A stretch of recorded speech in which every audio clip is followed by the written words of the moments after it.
Welcome to the Beyond Jiu Jitsu podcast, episode number 60. This is everyone's favorite reoccurring segment and our only reoccurring segment, Ask a Black Belt number 5. This is going to be epic. You just wanted an excuse to use your little soundboard. I have 2 buttons on here and Hang on, what's the other one? This one? Yeah, crickets. Yeah.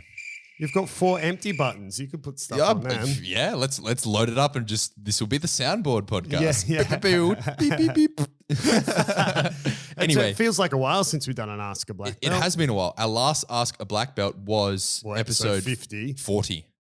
Oh, because we did. Yeah. Episode 50 was like our half century. So technically this should be number 6, but we skipped it for a special half century episode. That's right. Which aired just after New Year's, I believe. So episode 60, we have a whole load of questions in the bank, ready to go. We'll do the same for episode 100, right? Episode 100. Yeah. Hang on. I'll put this out there right now. I know you're going to say no, but I'm just going to suggest it anyway. So 2 weeks ago, was it now? You and I were both invited to the same wedding. Yeah. Heaps of fun. It was lots of fun. But what was, at least for me, unique about the wedding was that it was a Polish wedding. So every table had vodka on it. Yeah. And every single like toast wasn't just like, oh, raise your glasses. It was like, raise your shot glass. Yeah. So the tables had bottles of vodka and shot glasses. So every single speech was like a shot of vodka. You don't drink. I don't drink that much. I had all of last year without drinking, but I don't know. Feel like episode 100, maybe we should do something, Kieren. Have some shots, celebrate. Imagine Kieren drunk recording a podcast. I have not hilarious. been drunk. I have not been drunk I can't remember the last time I was actually drunk. I remember the last time I drank and it was a different wedding and I was best man and I had 2 drinks. And that's the very last time. Well, not really. I was pretty together, but I only had 2 drinks. One champagne and I only drank half of it, and 1 beer with the groom, or something like that. That's it. And that's the last time I drank, and it was in 2019. Oh, so not that long ago. Like not really. Amount of time no, it was ago. 2018. 2019? No, 2019. I'll stick by my guns. Well, maybe I have to get you drunk like the old Navy days. It was end of 2018. Okay. Yeah. Whatever. Doesn't matter. Like old Navy days. No. Anyway, so today. Wait, hang on. So one last thing. Bow. So to not get off topic, but before we move into the episode, if anyone has, so there's a bit of an argument Kieren and I keep having that I said this in a couple of episodes ago. People are going on, oh, you got to change the artwork to Kieren having a blue belt. He's got a blue belt now. And I'm saying, I've seen no evidence. All these so-called messages go to Kieren's Instagram because I don't have access to his Instagram. These are falsified. So I'm going to ask people to send through more messages with requests. If you have a request of something you would like to see on the 100th episode. Oh, wow. Yeah. Okay. It's a while off, right? I mean, it's still... it's this year. It's going to be this year. It'll be this year. It's still 40 episodes off. But if you have like, man, you guys should do this. All right. We'll put it out there. Maybe we'll do it. Maybe we'll go to Brazil. Episode 100 in Brazil, Sao Paulo. Yeah, maybe. imagine Alliance that. headquarters. Yeah. So this is portable. Yeah. So put it, send us messages if you got any ideas of what we should do episode 100. Yeah. I'm all ears. Okay. So let's get into the questions. We have a few, more than a few questions to go over today. Just before we begin, if you want to submit a question to the show, there's a link in our Instagram link tree. I'm pretty sure it's the first link. If you click that, it will enable you to leave a voice message question, and then we'll have your voice message on the show. We want to start transitioning to voice message format because I think it would be really awesome to hear your voices on the show. You'll be able to hear yourself back. I submitted a question to my favorite podcast over 6 years ago, and my question actually got accepted once, and it was like the best thing ever, right? For me. I'm not saying that it would be for you, but whatever. Don't know where I'm going with that. They're like, I've made it. I've made it. I'm fucking Kieren and Adam. Heard my voice. No, we love you all. Okay, so let's get into the first question. And it is from Amy Campo. And Amy is a white belt. And I'm just going to read her question straight up. So her question is, I am a 2-stripe white belt who has been training for just under a year. I received those stripes from someone who is no longer my coach due to their gym closing. I currently train BJJ 3 times per week, depending on my schedule. I work shift work and mostly nights, so getting consistent training schedule can be difficult. In order to attend more classes, I recently joined another gym, so my training is currently split at 2 different gyms under 2 different coaches. My newest coach asked me who I wanted to be graded under. I'm not sure how to decide or how to answer that. Any advice would be appreciated. This one's straight on you, Ads. That's a super good question. I've had similar experiences with this with students of my own, where I have students who train at my gym and other gyms, and I've never put that question to them, but I've made them aware that they need to make that choice. You do need to choose who you want to be graded under. How do you make that choice? Well, firstly, I would want to know, Amy, do both these gyms know that you train at both the gyms? If they do, and they're cool with it, that's cool. That's how they should be. Okay. Obviously, we know some gyms are a bit more, oh, if you train here, you can't train there. But if they both cool with you training at both locations, that's awesome. But you do need to choose who you grade under. The only time you wouldn't need to choose that is if the 2 gyms have like a really good relationship and they kind of co-grade you. That's not unheard of. My coach, Fabio, has, I think, 3 or 4 black belts under him that are joint black belts that both him and Hodger Gracie have given together, right? Because the student had trained under both of them throughout the years. So unless they have some sort of relationship like that, you will need to choose. How do you choose which one? I mean, really, there's a few factors to consider depending what you want out of it. You might just choose the coach you like the most. You might choose the gym that you know, are there 2 of the 3 days a week.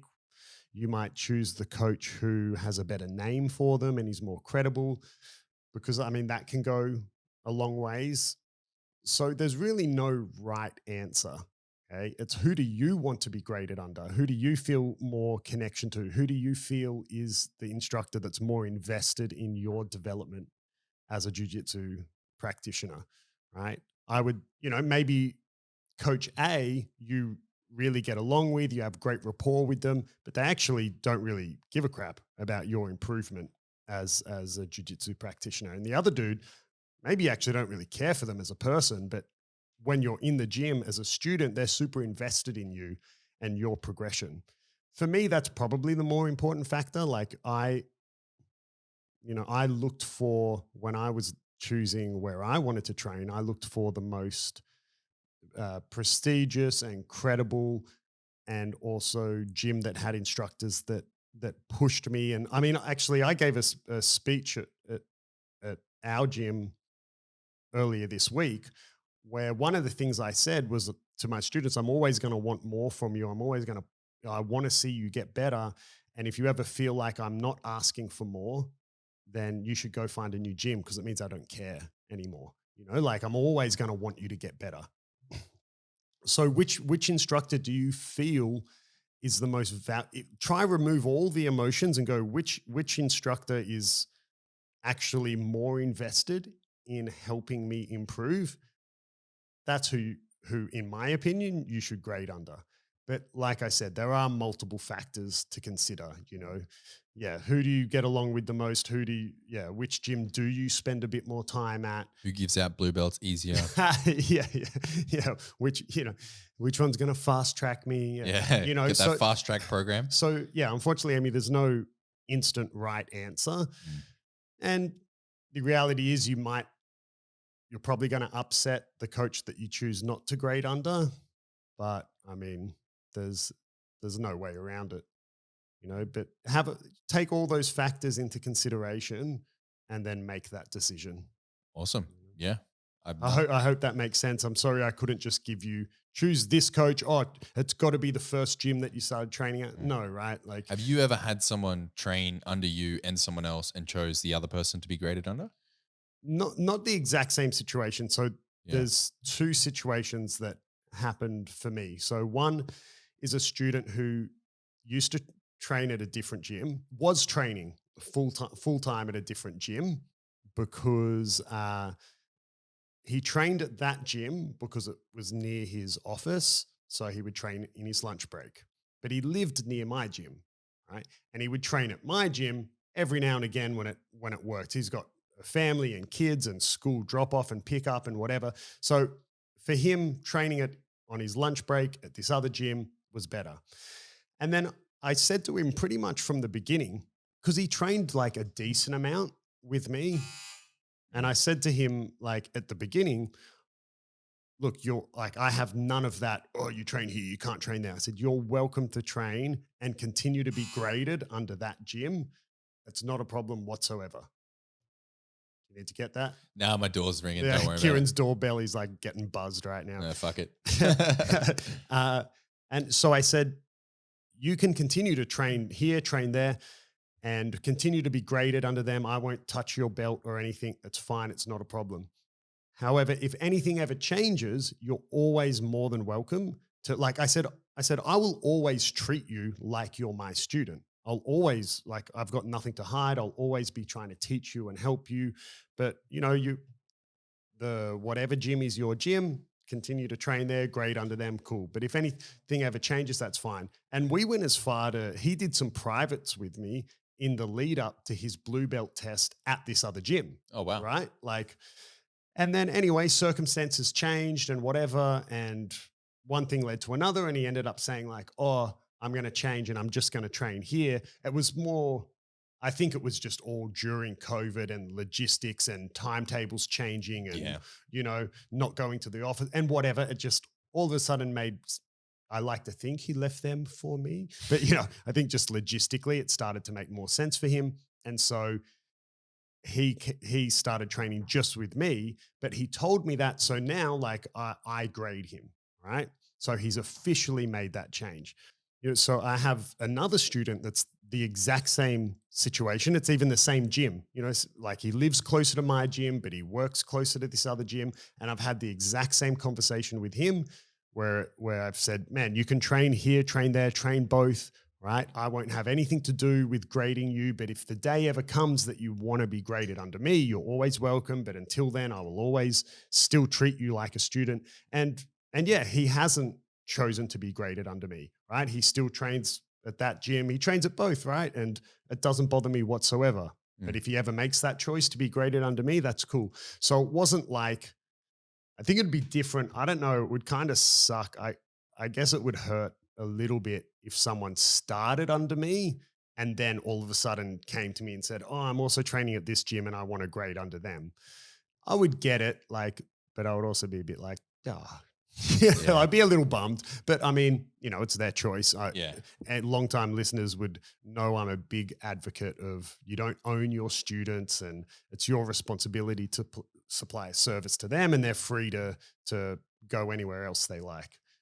So yeah, so that's kind of to answer your question, Amy, in a roundabout way. You got to take all those factors into consideration, and you do need to make that choice. And it's your choice to make. I say to my students who think I'm stingy with belts, or they say I'm sandbagging, I go, no, I'm not sandbagging. I've just got standards. And, there's plenty of other gyms that give out belts easier than I do. Yeah. But, I try to hold my students to the standard I was held to, which I believe is incredibly high.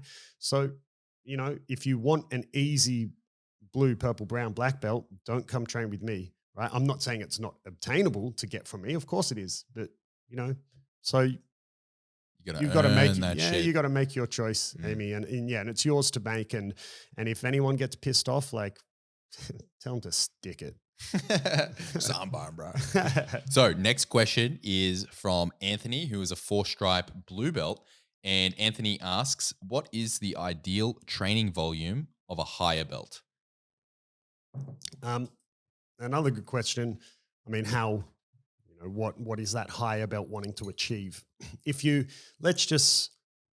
average person isn't a competitor. So let's say it's a higher belt, like a purple or brown belt, and they're still wanting to progress and get better. Like, you should always want to progress and get better. Jiu Jitsu only gets harder. Right? If you look at it like like a uni degree, your fourth year should be harder than your first year. It only gets harder. So if you think about it like that, you know, if you're a purple belt or a brown belt, and okay, maybe you're not a competitor, but you're still wanting to be a competent purple belt, brown belt who wants to get their black belt one day. Oh man, like you got to be doing Yeah. 3 to 4 days a week. I think I've said multiple times that I would never give out a black belt to someone who jiu-jitsu hasn't become, almost a fundamental pillar in their life. It is not like karate where you just do your time. Like it is not a do your time, get your belts sport. Right. If you just do your half-ass 2 classes a week, every week, cool man, you're going to be a purple belt forever. From me, at least anyway. Like I don't want that to sound rude, but going back to what I said before, like I'm always going to want you to be better. And I don't want you to, if I give you a brown belt, I don't want you to ever feel like you're not a competent brown belt. You don't have to be the best brown belt in the world. That's unrealistic to think only the best in the world at that said belt gets that belt. So when you get when you get a colored belt under yourself, there should be no doubt that you have earned that belt or that you are deserving of that belt. Well, look at you who like got your blue belt 2 months ago and then like you're already a competent blue belt. You went and won gold at your first competition as a blue belt like last week. Okay. So that's what I want for my students. So man, like you got to be training 3-4, like 2 days a week is just maintenance. Right. And anyone in any physical sport would tell you that, like if you do weights, like, I mean, even the bloody health, the governing health body of the country tells you that, you need to exercise 2 to 3 times a week, so jiu-jitsu is also your exercise. So just to maintain it and be a healthy human being, you need to be doing it 2 to 3 times a week. But you're now wanting to like achieve a certain rank in jiu-jitsu that not many people get to, and that's harder than other martial arts.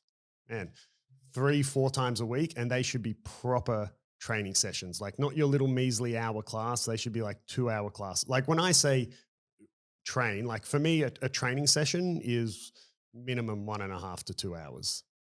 Like a 1 hour jiu-jitsu session for me is like, oh fuck, I've got this thing on, it's this or nothing, but otherwise, that's what I don't see people getting past, for me and my standards, kind of past blue belt without putting in that time. And it's just because of the fact that jiu-jitsu is just getting harder.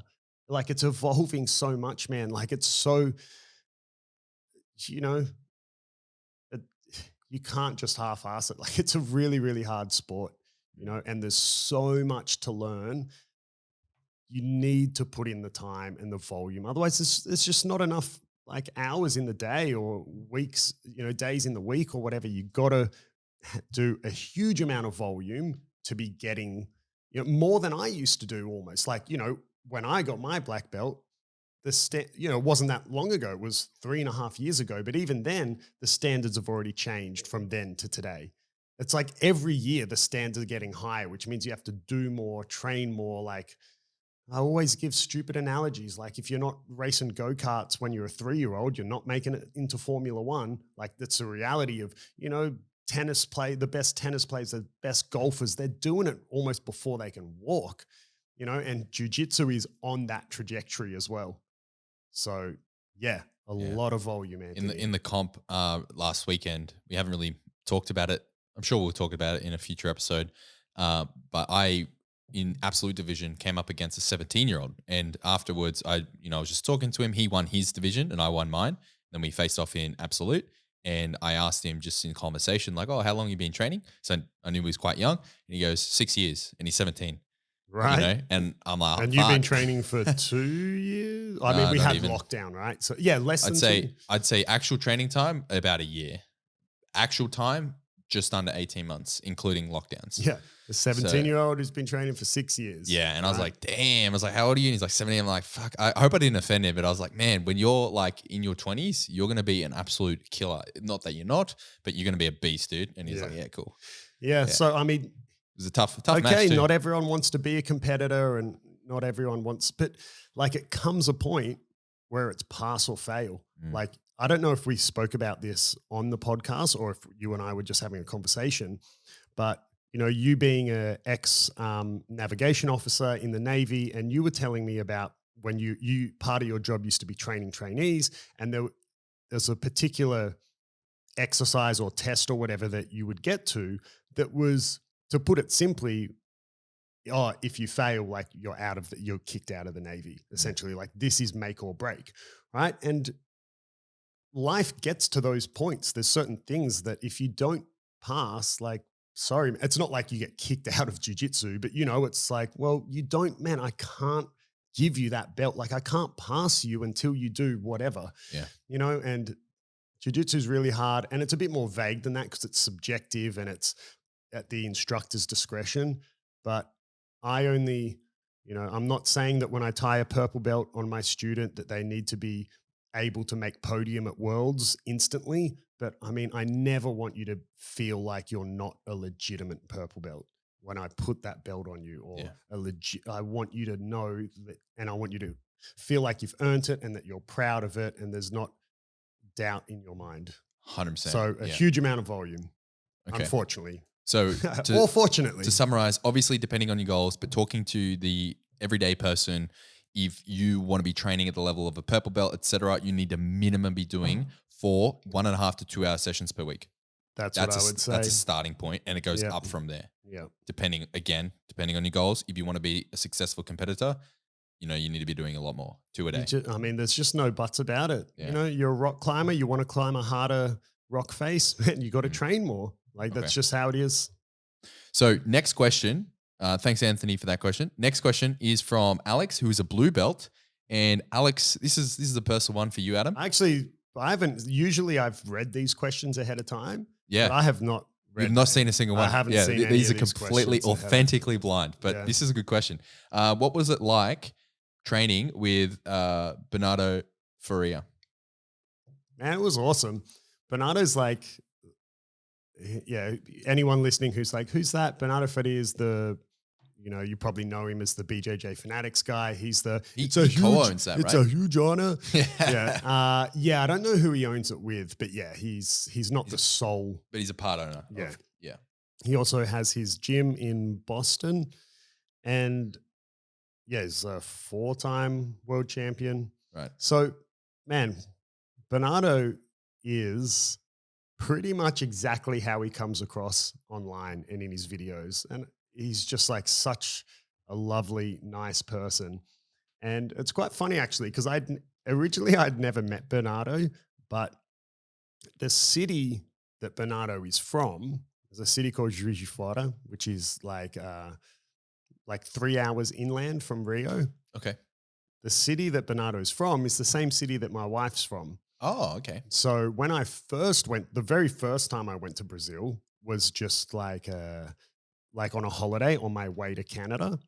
And so I was in Juiz de Fora and I went to train at this gym. This was actually the first jiu-jitsu gym I ever trained at, actually. So I had previously done in Australia, I did, Hapkido when I was younger, when I didn't know any better.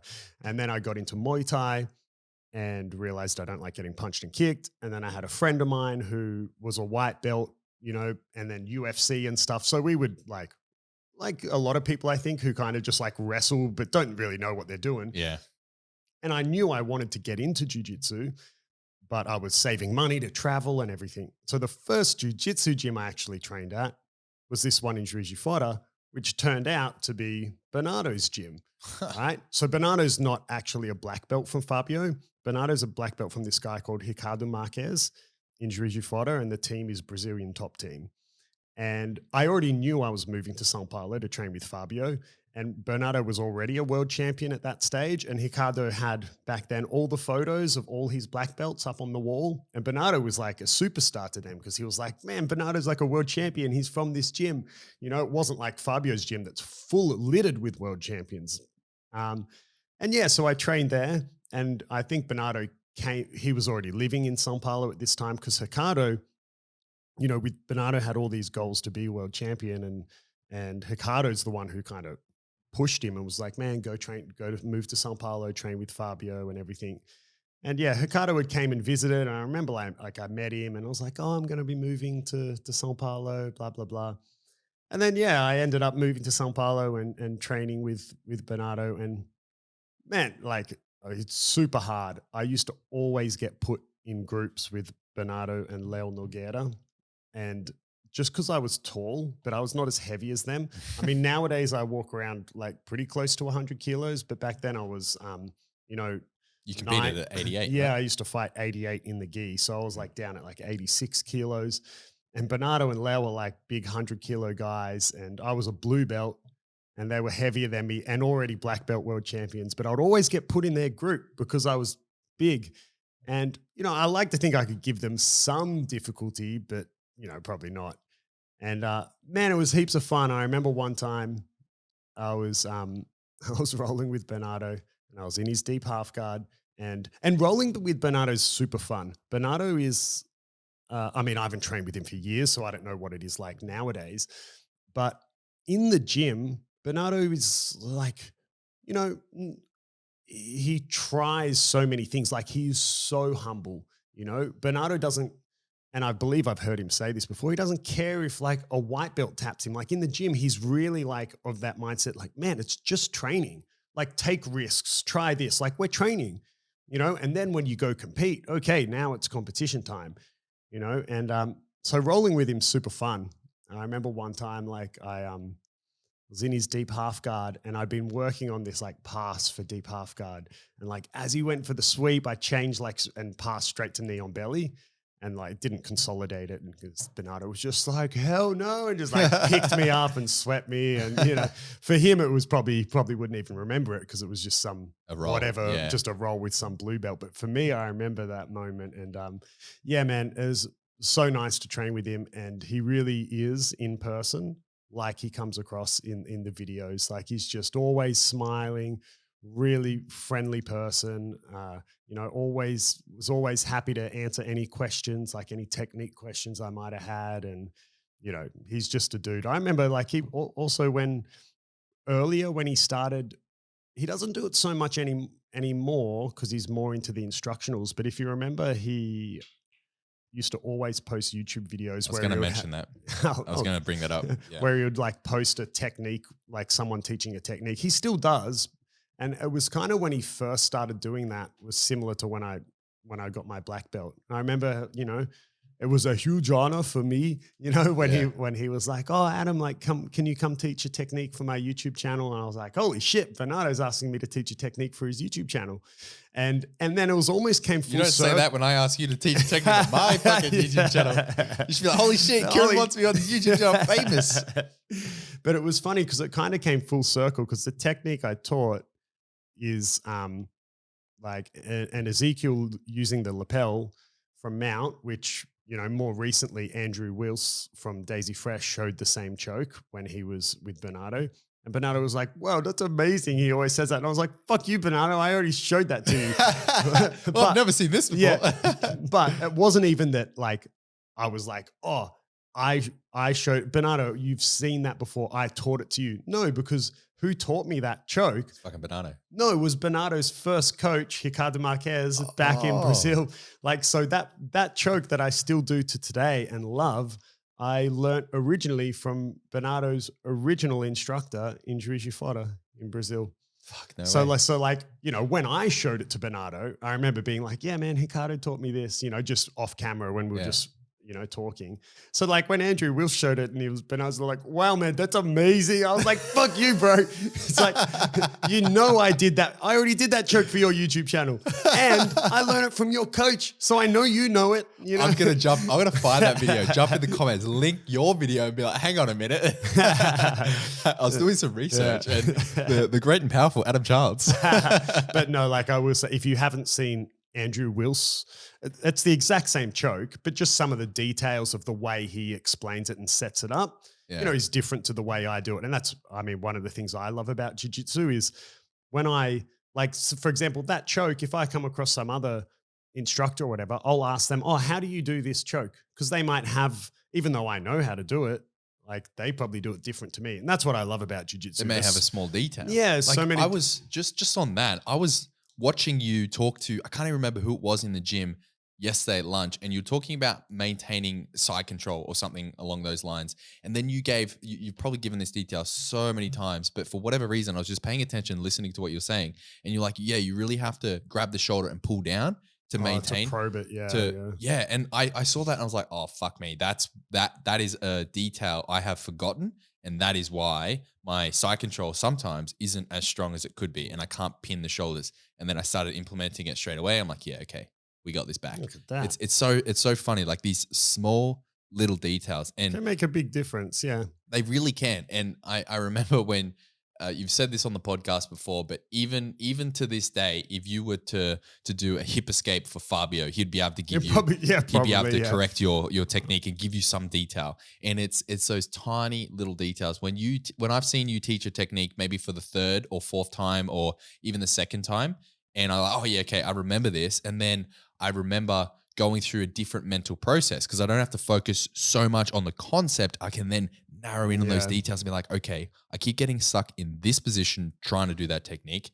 Oh, it's because I'm fucking not doing the grip properly, or I'm not locking down the shoulder, like in the side control example. So yeah, I think there's a lot to be learnt from focusing in on the small details once you're competent with the conceptual understanding of the technique or position. Yeah. But yeah, just to summarize that for you, Alex, awesome training with Bernardo, awesome training with Leo as well. If you don't know who he is, Leo Nogueira, also a world champion. Him and Bernardo used to close out the heavyweight division a lot of the time, or the super heavy, sorry. Leo's now the head coach of the Alliance in Atlanta. Both super lovely dudes.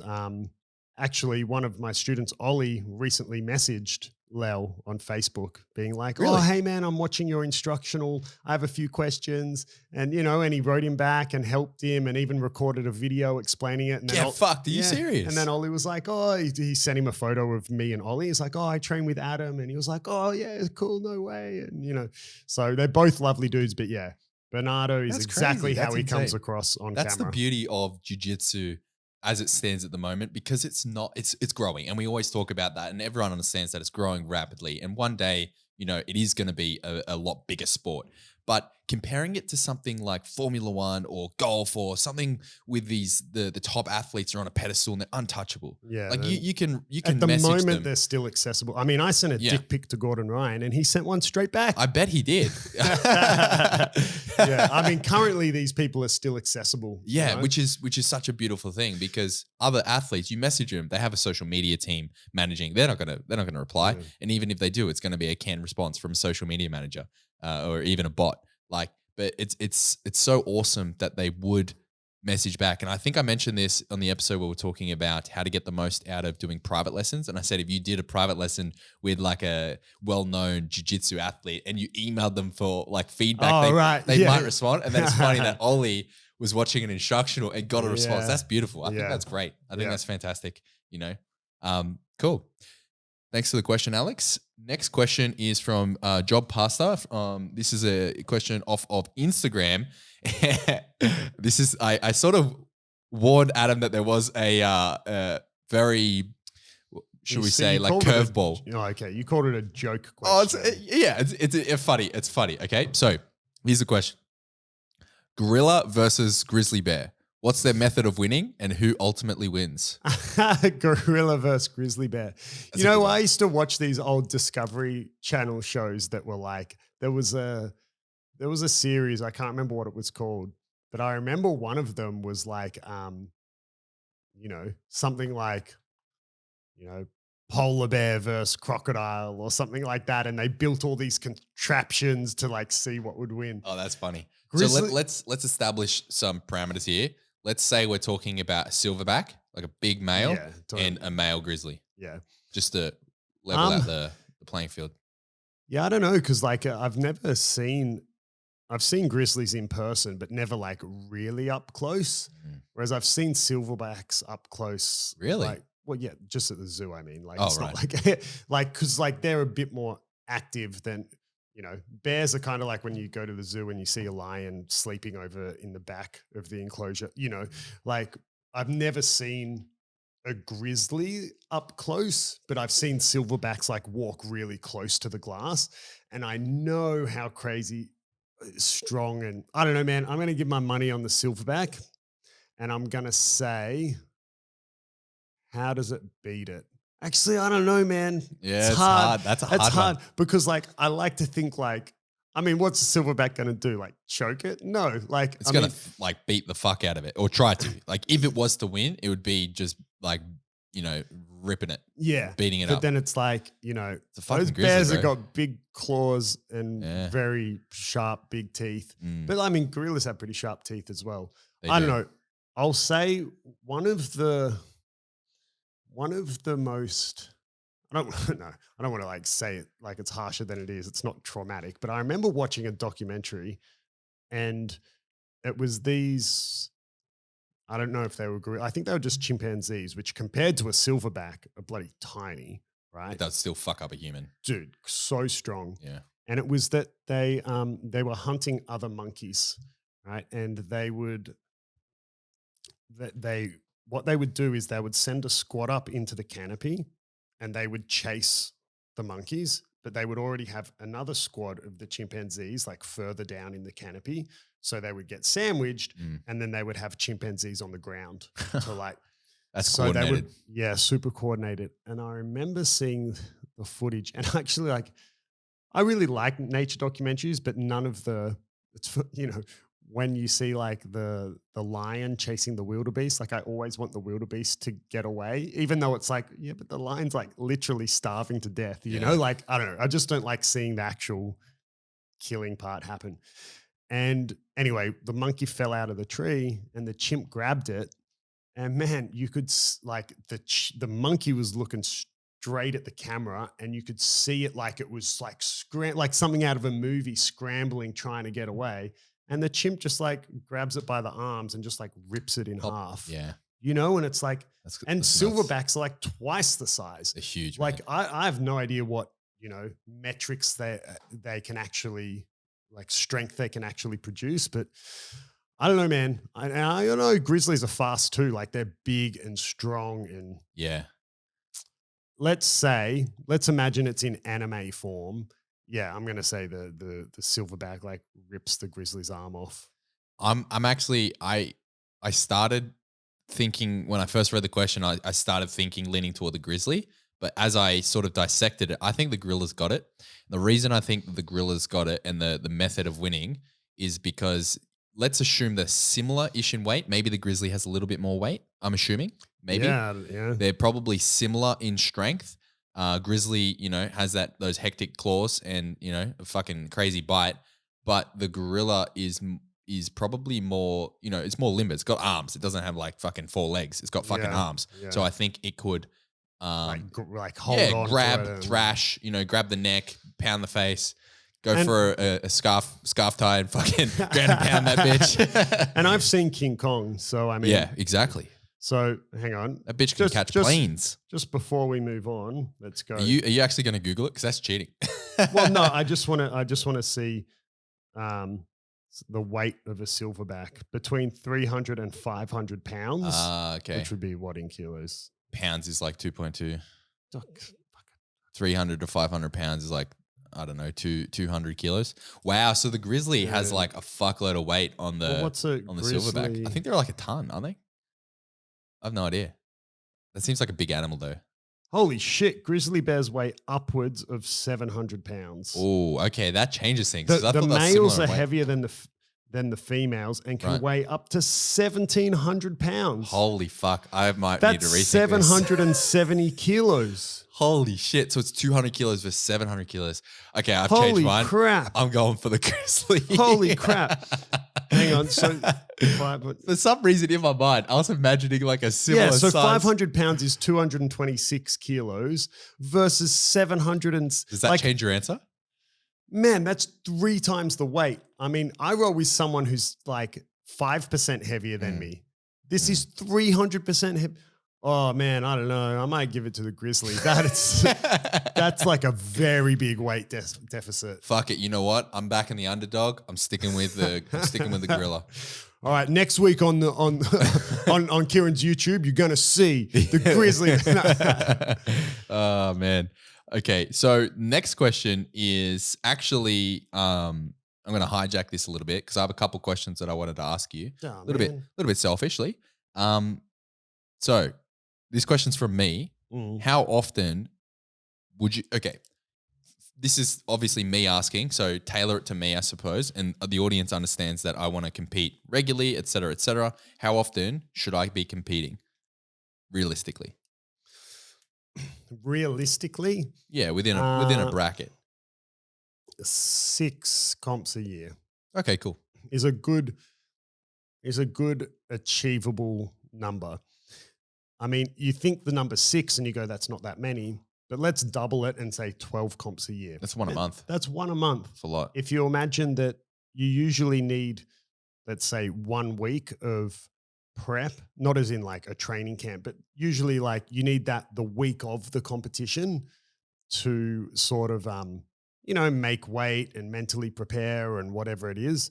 And then after the competition, there's still usually a couple of days where you're a bit shattered and I'm recovering. still shattered, man. So you might be looking at like, per competition, you might be looking at 7 to 10 days, not even including like your training camp leading up to it, like just the very basic logistics of, making weight and then recovering from the comp. You're looking at 7 to 10 days. And then there's all the financial side and whatever. So to do a comp a month is a lot, So to do a comp every 2 months, so 6 a year, that time will still tick through pretty quick. Like you'll still kind of feel like, every other weekend you're doing a comp. In saying that, I used to train with a guy who, as a blue belt, he did in 1 year, he did 50 comps in 1 year. It's insane. He would do. Man, I can't like even imagine doing that. He would do one on a Saturday and then go do a different competition on the Sunday. Then he'd be back training on Monday and he'd do the same the next weekend. And So I competed on this Saturday gone, which we mentioned it. today's Wednesday. Today's 4 Wednesday. days We ago. already mentioned it. I competed and I had like 6 matches all up, 6 or 7, 6, I think, across the day. All of them went the distance. Like I got a sub on in the last 20 seconds of one, but I count that as going the distance because I'm there for like 5 minutes, 30 seconds, right? So it was a long time in a competition role going hard on the mats. And I fucking went hard and I'm still recovering. Like I trained twice on Monday, twice on Tuesday, and I'm going to train again today. And yesterday, last night, halfway through that session, I hit like a mental wall. I had to go through like this. I was having a conversation with myself. Like I wanted to quit because I was like that tired, that sore. And I remember having that idea of quitting in my mind and trying to like imagine like slingshotting it out of my mind, just playing like mental games with myself because I was fucking wrecked. We did a hard session. I was grouped with 2 guys that give me the most trouble. You definitely had we did groups of 3. Yeah. That was a rough group. Yeah. So I was with 2 guys that I've mentioned these 2 lads so many times, but just to put it in perspective, my game is countered by their game. So I'm pressure pass, they are triangle. I spent so long in both of their fucking triangles. It's insane. So it was like a And kind I of a feel comp it's style. about to get worse for you because at the end of that class, Jonas came up to me, one of the guys in your group, and was like, "Hey, Hads, what do I do in this position?" And it's like exact sort of position that you would put yourself in against them. And I was like, "Oh, you got to do this, Jonas." So it's about to get worse for you. Excellent. Bring it. But yeah, so, 60 is a good number as someone who's wanting to compete. Yeah. six a year is like one every couple of months. It's still a decent amount. Of course, you could do more, you could do less. How often should you compete if you're just the average sort of person? Yeah, like a hobbyist. Who's happy to compete but not a competitor? I think twice a year is a good number. Yeah, okay. If you do, a couple a year. If you're someone who is like, man, I don't want to compete, like I don't like competing, what is the absolute bone minimum? You got to at least compete once at every belt. Like absolute minimum, I think, for me. There are very few exceptions. Like, I'll give you a perfect example. I used to have a student where he was quite a competitive person because he competed in other sports and activities.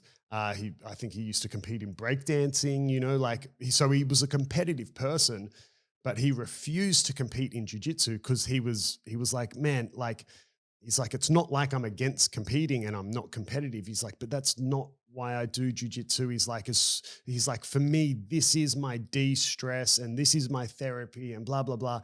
If I were forced to compete, it then takes away, it adds in all this like stress that isn't why I do this activity. And, so it's hard to argue with that. But then again, he also became, one of those blue belts forever and he's gone. I haven't seen him for years, so just on that, in my last experience, because we did an episode talking about how to deal with competition nerves leading up to my comp. I was fucking really nervous. Even on the day, like I felt the nerves a lot.